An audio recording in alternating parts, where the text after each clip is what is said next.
Every afternoon, as they were coming from school, the children used to go and play in the giant's garden. It was a large, lovely garden with soft green grass. Here and there over the grass stood beautiful flowers like stars, and there were 12 peach trees that in the springtime broke out into delicate blossoms of pink and pearl, and in the autumn bore rich fruit. The birds sat on the trees and sang so sweetly that the children used to stop their games in order to listen to them.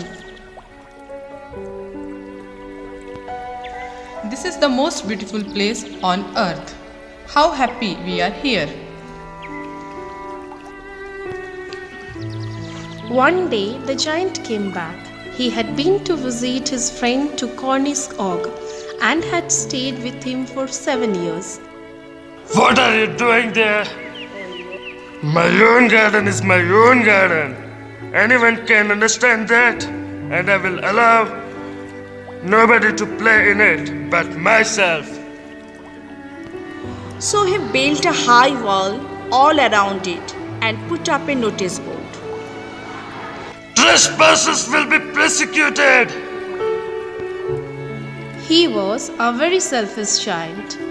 The poor children had now no way to play. They tried to play on the road, but the road was very dusty and full of hard stones, and they did not like it.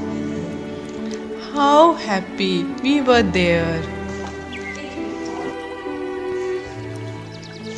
The road is too dusty and hard. We can't play here happily. Then the spring came. All over the country there were little blossoms and little birds. Only in the garden of Selfish Giant it was still winter. The birds did not care to sing in it as there were no children, and the trees forgot to blossom. Spring has forgotten this garden, so we will live here all the year round. The snow covered of the grass with a great white cloak, and the frost painted all the trees silver. Then they invited the north wind to stay with them, and he came. He was wrapped in furs, and he rode all day about the garden and blew the chimney pots down.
Delightful spot. We must ask the hell on our visit.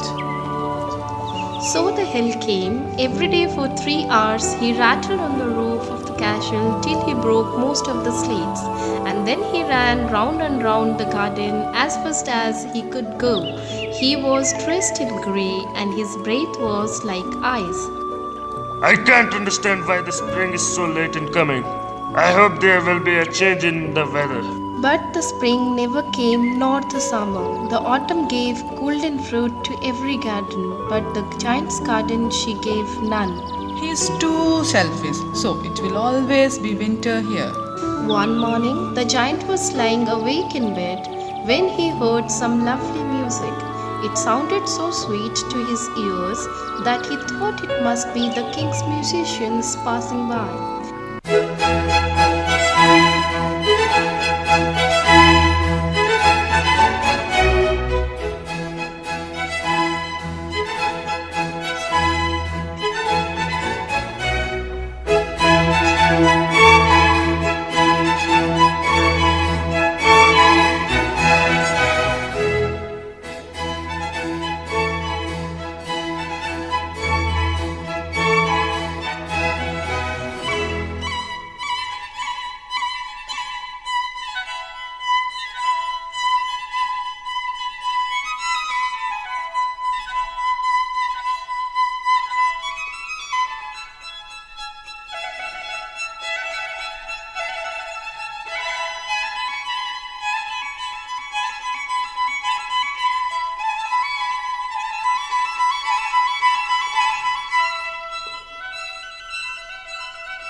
I believe the spring has come at last.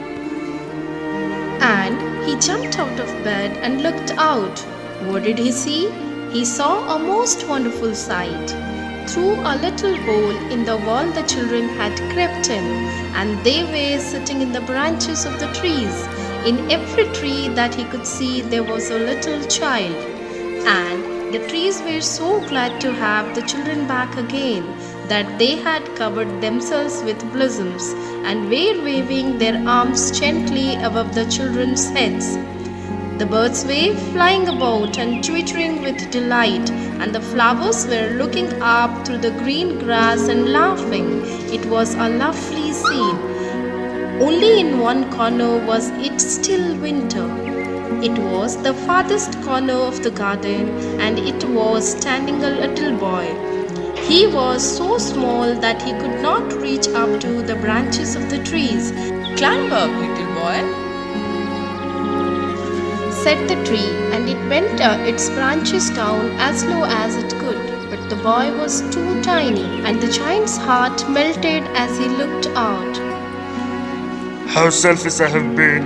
Now I know why the spring would not come here. I will put the poor little boy on the top of the tree, and then I will knock down the wall. And my garden shall be the children's playground forever and ever. One winter morning, he looked out of his window as he was dressing. He did not hate the winter now, for he knew that it was merely the spring asleep and that the flowers were resting. Suddenly, he rubbed his eyes in wonder and looked and looked. It certainly was a marvelous sight. In the farthest corner of the garden was a tree quite covered with lovely white blossoms. Its branches were all golden, and silver fruit hung down from them, and underneath it stood the little boy he had loved. Downstairs ran the giant in great joy, and out into the garden he hastened across the grass and came near to the child. And when he came quite close, his face grew red with anger. Who has dared to wound you? For on the palms of the child's hands were the prints of 2 nails, and the prints of 2 nails were on the little feet. Who has dared to wound you?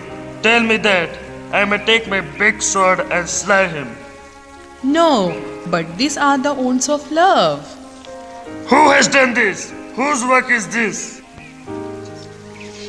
And the child smiled on the giant. You let me play once in your garden. Today you shall come with me to my garden, which is a paradise.